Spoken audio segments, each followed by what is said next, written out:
Hey, Phil, are you there? I hate to tell you this, but I might not be able to make it home tonight. Excuse me, you going to be late again? Or are you saying you're not coming home at all? You're staying overnight somewhere? Yeah, well, it's not decided yet, but the possibility of not coming home at all is pretty certain.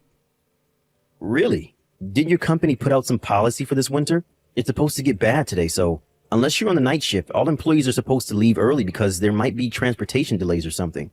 Wasn't that what they announced last week? Yeah, that's what they said, all right, and I was all ready to leave when we got a call from one of our major clients.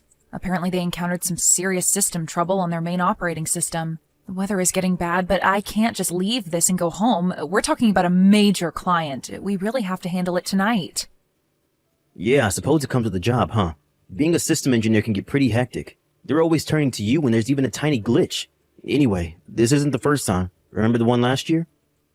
How can I forget that? That was during the big hurricane, wasn't it? That was pretty bad. But this time at least I don't have to go on site. I can do this all remote, but the only problem is I have no idea when this can be solved. We tried several solutions, but it rejected them all. Really not sure what the problem is.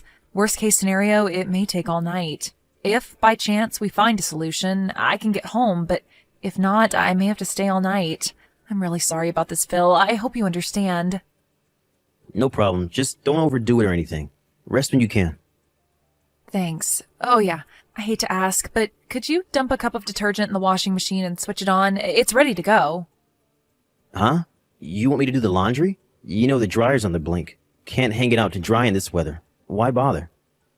Yeah, but just having it washed and ready to dry will save me a lot of time later. I've got to do it any chance I get, or it will just pile up before you know it. Right. Okay, no problem. Oh, and could you throw in the kitchen towels and the apron in there too? I forgot to throw those in this morning. Do we even have an apron? I can't remember using it.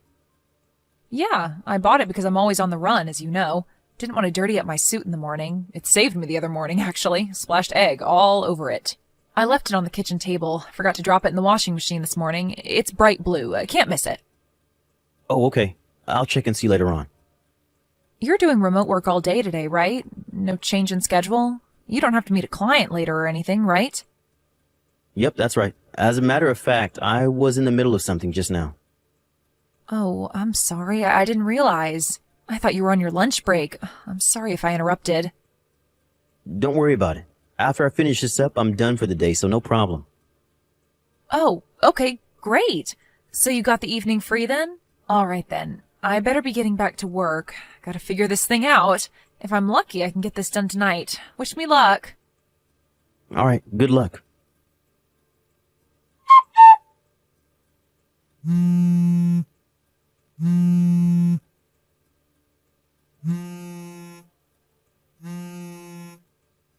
Hey, Phil, are you there? Please reply if you're seeing this.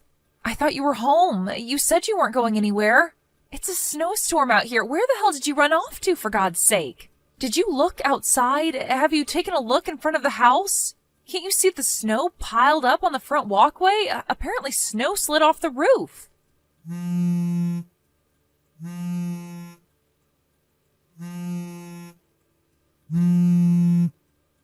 got a call from Mrs. Barkley next door. You know, the old lady next door, right?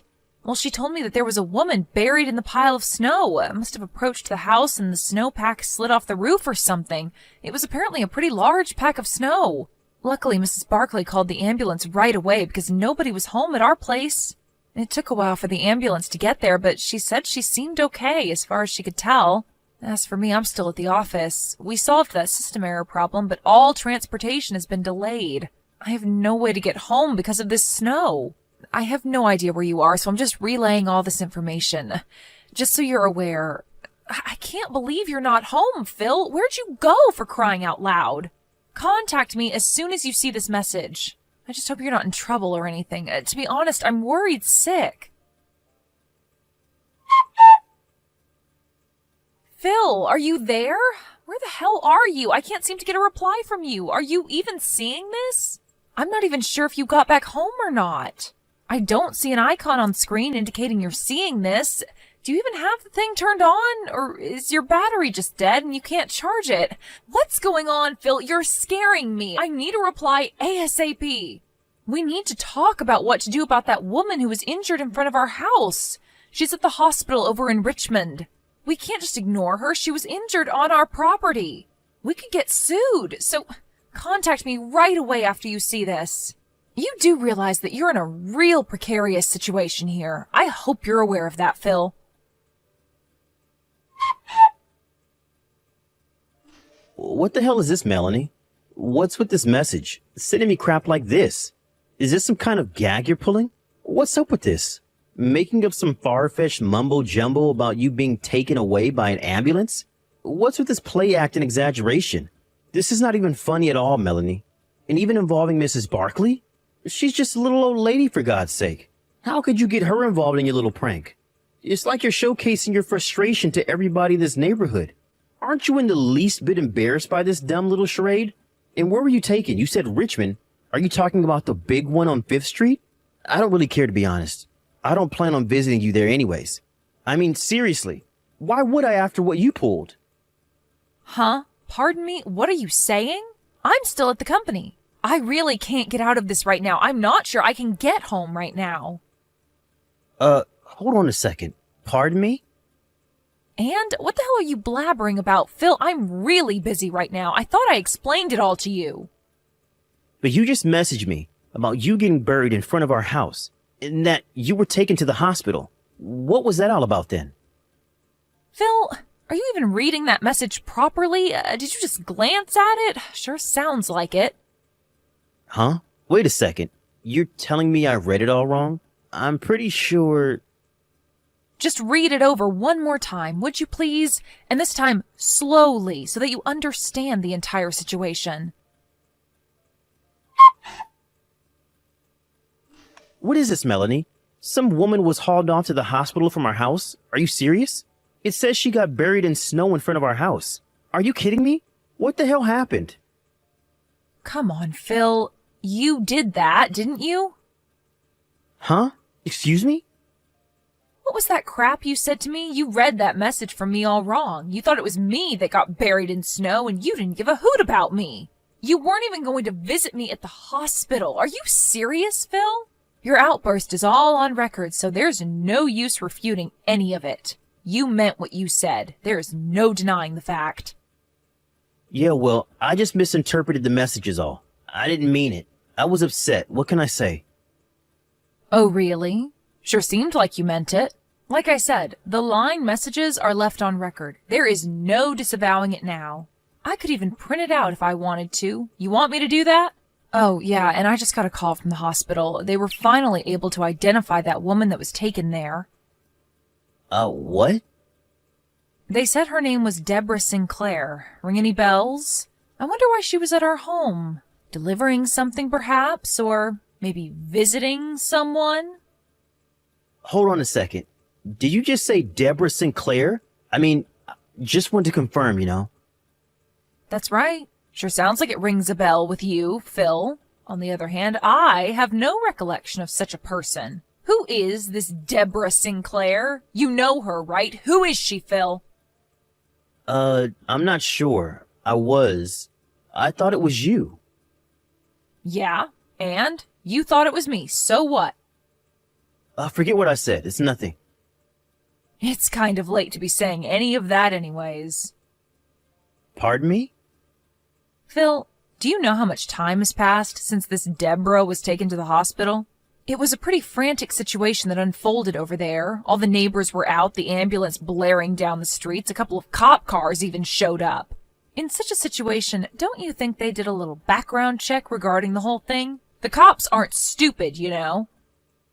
What are you trying to say? Come right out and say it, Melanie. You got my undivided attention. Give it a go, then. All right, if that's the way you want it, Phil. I know all about your little affair, Phil. That Deborah, she's your hot little babe, am I right? Wait, what? How do you... And you were seeing two separate girls. Really, Phil? I didn't realize you were such a low-life scumbag. Oh, wait a second. Why do you even know all this?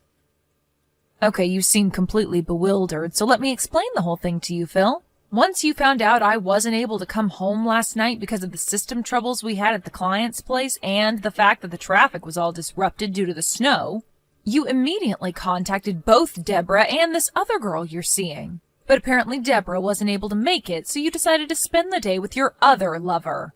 How am I doing so far, Phil? Did I miss anything? What I think you probably did was you decided to go and pick this girl up somewhere because of the snow. That left the house temporarily empty. But because you're so absent-minded and don't really think things through, or maybe it was you because you were so excited to see your lover. I don't know. Well, in your haste, you left the door unlocked. Huh? I'm pretty sure Then unexpectedly, Deborah decided to show up at the house. Was she there to surprise you? Or maybe she thought it over and decided she wanted to see her lover boy? Not sure. I guess when she arrived to find the front door open, she figured you were working inside and went in without calling out to you or bothering to knock. After all, you did tell her I wasn't coming home that night because of the snow. She went straight to the kitchen and put on my blue apron, the one I asked you to throw in the washing machine. Then she started cooking dinner for you, as if she were your wife. Wait, let me explain, Melanie. Then you came waltzing in with your other lover like nothing happened. You took one look in the kitchen and saw a woman standing there with a bright blue apron. You immediately thought it was me and thought your little love affair was exposed. In your panic-stricken way, you grabbed the woman, who you thought was me, from the kitchen and pushed her out the back kitchen door and onto the snow. You didn't even bother to check if the woman was me. Are you telling me that woman I tossed out was Debbie? Yep, that was Deborah, but you seem to prefer Debbie. You guys figured you couldn't very well have your fun and games with the wife at home, so you guys immediately left the house and locked the door on your way out. I have no idea where you guys went, but you were definitely with this other woman of yours, right? Well, we were... Hey, what happened to Debbie? I heard that when you tossed her out the door, she fell off the porch and broke her ankle. Apparently you told her, thinking it was me, of course, to stay in the snow to cool off or something to that effect. Debbie managed to make her way to the front door, but it was locked. When she tried to leave the house, she fell off the front porch and couldn't get up due to the severe pain in her ankle. It was really starting to snow about that time, and she gradually got covered in snow, and to make things worse, the snow piled on the roof slid off and buried her even further. She tried calling out, but snow really insulates sound. Did you know that? As you probably know, when it snows like that, there are hardly any people walking around in that kind of weather. It was just by chance that Mrs. Barkley was able to find her. It seems her dog ran off and she was out looking for him and found him snuffing around in the pile of snow in our front yard. I don't want to think about what would have happened to her if she hadn't found her. Immediately, she called the ambulance and was taken away to the hospital. A neighbor also called the police because nobody recognized the girl as anybody from the neighborhood. Oh, and how is she? I mean, is Debbie okay? I was told it wasn't anything serious, just a broken ankle. She's recovering just fine, apparently. Which hospital is she at? Where'd they take her?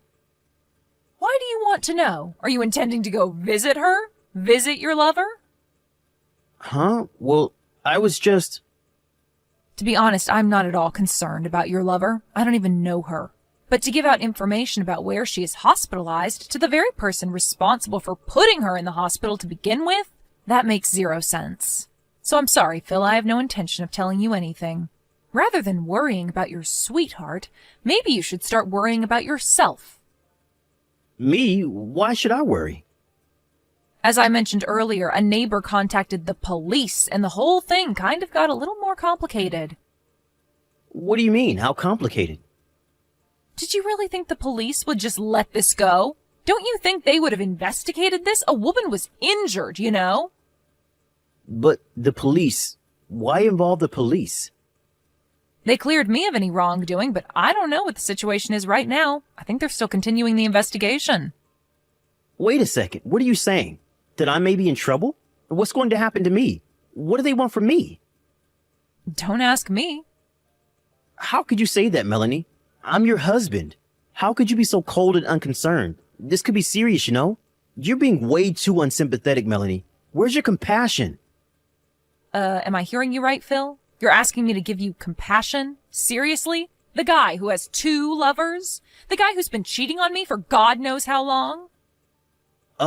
Yeah, well, it doesn't change the fact that you're my wife and you have a responsibility, a duty to your husband. Sorry, Phil, that's not going to cut it. Just so you're aware, I'm already talking to my lawyer about a divorce, so... Huh? Wait, a divorce? You want to get divorced? And why talk to a lawyer? You're really blowing this thing way out of proportion, Melanie. You don't seem to get the point, Phil.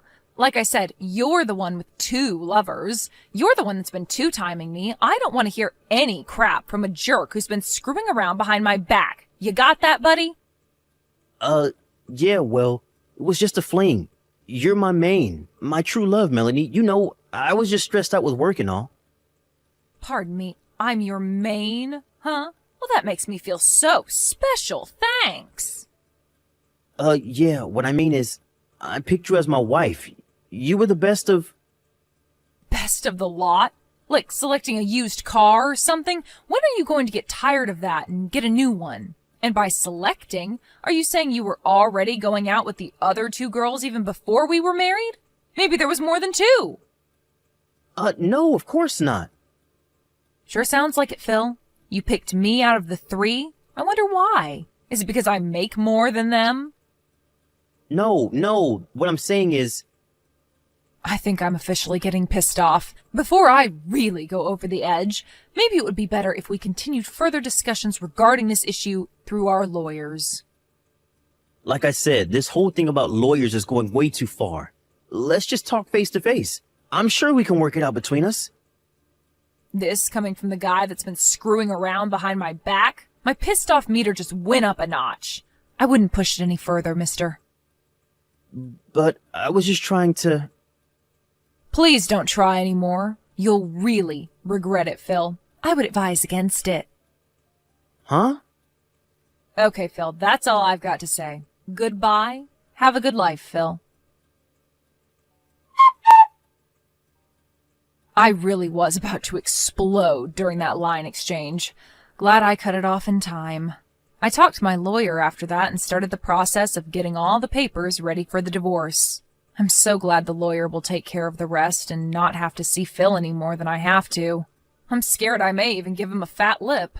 About a week or so later, my lawyer was able to collect all of the evidence of his infidelity and came up with the amount we would be demanding from him. I was surprised that he got it all done in such a short period of time. The house we were living in was in Phil's name, so I was the one that had to move out. As for Phil, the 2 women eventually learned that he was secretly seeing the both of them. When they found out, you can imagine the furious reaction that must have ensued.